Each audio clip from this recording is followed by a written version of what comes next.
everybody, welcome back to my channel. Today I'm going to be making some sweet tea for supper tonight. A subscriber had asked me if I had a recipe for some sweet tea. So since I had already, I needed some to make some, so since I decided to make some, I thought, well, you know what, I'll just do a video on it and that way I can show you. Not that it's real complicated or anything, but it's just a lot easier for me to do this versus having to type everything, especially since I knew I was getting ready to make some, and I'm going to have supper tonight. I thought I would do a video on that. So I'm just going to kind of combine all this together. Tonight I'm going to have meatloaf. I'm going to make some potato salad with the red skin potatoes that I have, and I'll probably make maybe a can of the sweet peas or something to go with that, or maybe Brussels sprouts. I think I might do the Brussels sprouts. But anyway, when I make my sweet tea, I do like to make it ahead of time. I have made tea and served it almost immediately, but to me, it just does not taste as good. And the reason I say that is because I think that the colder your tea is when you serve it, and the if you let it sit in the refrigerator for a little while prior to serving it, for some reason, I think to me it just gets sweeter, so it tastes a little bit sweeter. Whenever I serve it, right after making it, not that it's hot or anything, I mean, it can still be room temperature, but it just, to me, just doesn't taste, just doesn't have the same flavor. I don't know how to explain it. I'd rather make my tea the day before I drink it. But this is the afternoon, so hopefully it will be in the refrigerator for a few hours before we do have it for supper tonight. Okay, so what I do is I start off with just a pot of water. It doesn't have to be a large pot. You just want to get enough water that you're going to be able to heat this up. The tea that I'm making is going to make a gallon of tea, and I will be adding either water or the ice cubes when they melt will be equivalent to enough to fill up my gallon. But I'm just going to cut this burner on to between medium and medium high, and I'm going to let that water boil. And then once that starts to boil, I'll add the sugar and the tea bags. Okay, now that my water is boiling, I'm going to add, I always say it's about 1.5 cups of sugar, but I actually put like a little bit under 1.5 cups, so I guess you could say 1 1/4 cups. It really depends on how sweet you want your tea. Again, as it cools down in your refrigerator, it's going to get a little bit sweeter. So if you're not really wanting sweet tea, like really sweet tea, you might just want to do a cup. So I'm just going to pour this into my boiling water. And I'm just going to let that sit until it starts to come back to a rolling bubble again. And while I'm waiting for it to do that, I'm going to take 3 of my tea bags. And when I buy my tea, I usually get the family size. And I like Louisiana tea. They have Lipton. My sister really likes the Food Line brand tea, I think. Got this upside down, but I like Louisiana. And I always get decaf. The only time I really drink caffeine is my cup of coffee in the mornings. Any other time, I like to drink decaf. So it's going to take 3 of these tea bags to make a gallon of tea. And I just, pull these up to where it's like this. And what I'm going to do is I'm going to tie all these together in a little knot. And then I'm going to pull these little tags off of the tips of them. So as you can see, I'm just taking these and I'm just going to tie it in a little knot. It just keeps them together inside of the pot. Tie those off, and these got little staples in them. I don't like having these in my water, so I'm just going to just take them and just pull them right off the end, and they come right off. So all you're left with is your string and your little tea bags. And as you can see, my water is starting to boil again. So I'm just going to drop these in. I kind of dunk them a little bit, just so they get good and heavy. So, and then I just let them go. And I leave them in there until, like I said, I want to watch it and make sure it starts to, boil really good. And basically, that's all you do. Now that it's boiling like this, I'm going to take the lid to this pot and I'm going to put it over top of it, and then I'm just going to cut it off and let it sit. And so basically, it's going to cool down, and while it's cooling down, all of that good flavor from the tea bags is going to be seeping into your water.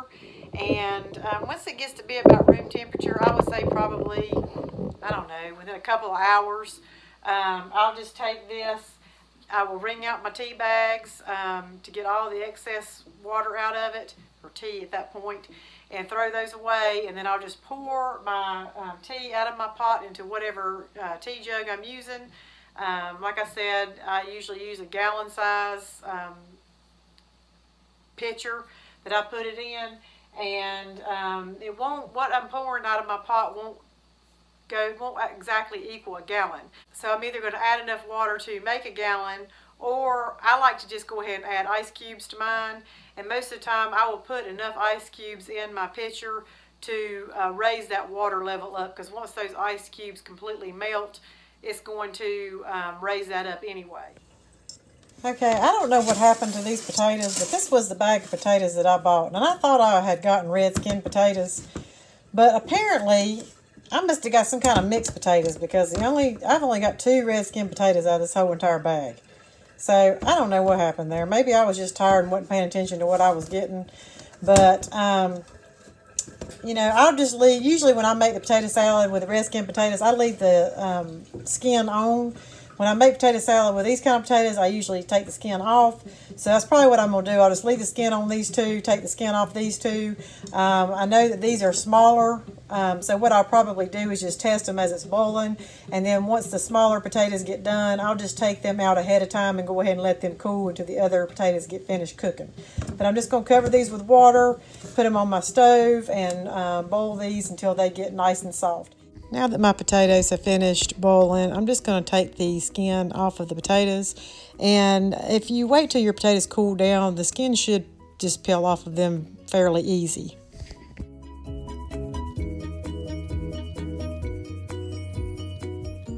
Now I'm just going to cut my potatoes into small pieces.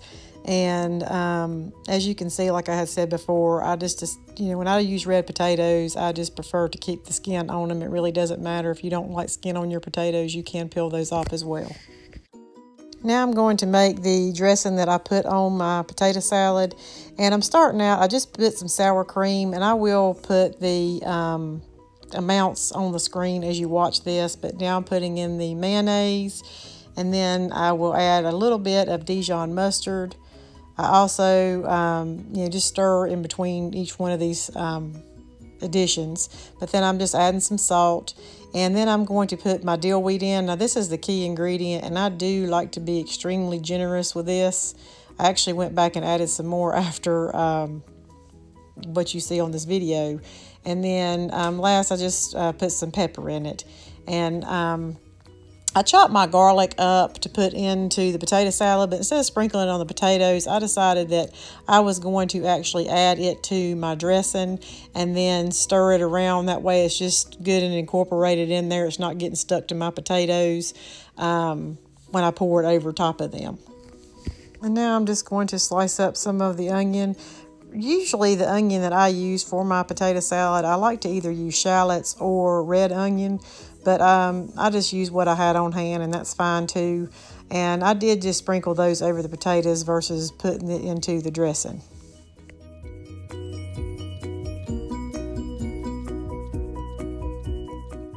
After I get the onions put in the potatoes, I just give it a quick stir, and then I put the dressing over the potatoes. And I did make a lot of dressing for this. I actually made way too much.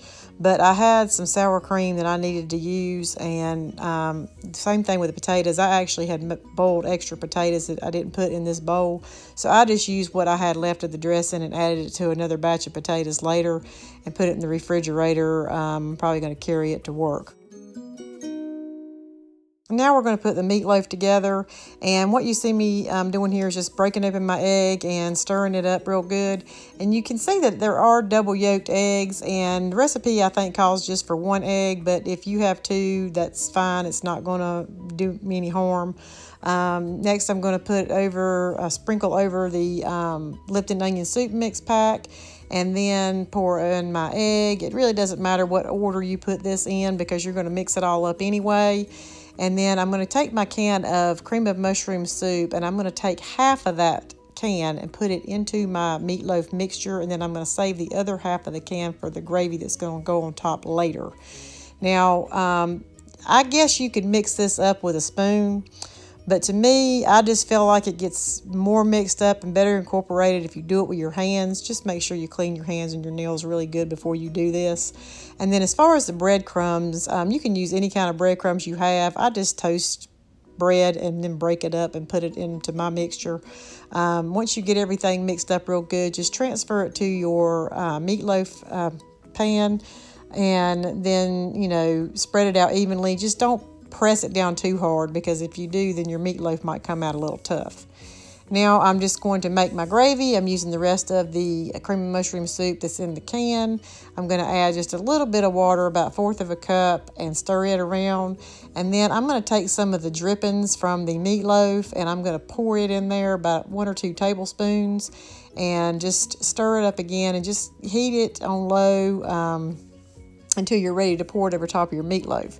Now my Brussels sprouts, I did not go through the process of how I did that. I just steamed frozen Brussels sprouts and for about 20 minutes, drained the water out of the pot in the bottom, and then I transferred the Brussels sprouts that was in the basket back into the pot and added some butter and stirred it up with a little bit of salt on top. So that wasn't, you know, very hard to do. Now I'm going to take the meatloaf out of the oven and pour the gravy on top of it. I could serve it just like this, but after I put the gravy on top of my meatloaf, I like to put the meatloaf back in the oven for another 5 or 10 minutes. I don't really know that it makes a difference. This is just what I do. Makes my gravy, I think, stick a little better to the top of it. And then once it's done, I just cut it into slices and then just put it on the plate to serve.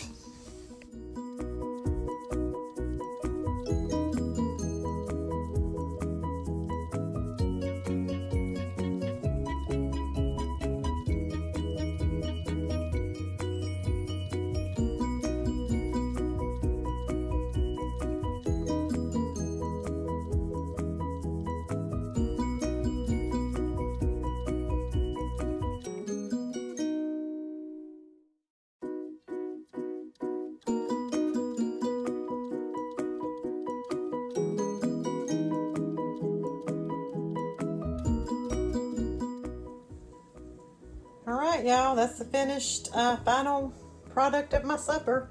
My good old Southern sweet tea, meatloaf. This is my husband's plate, by the way.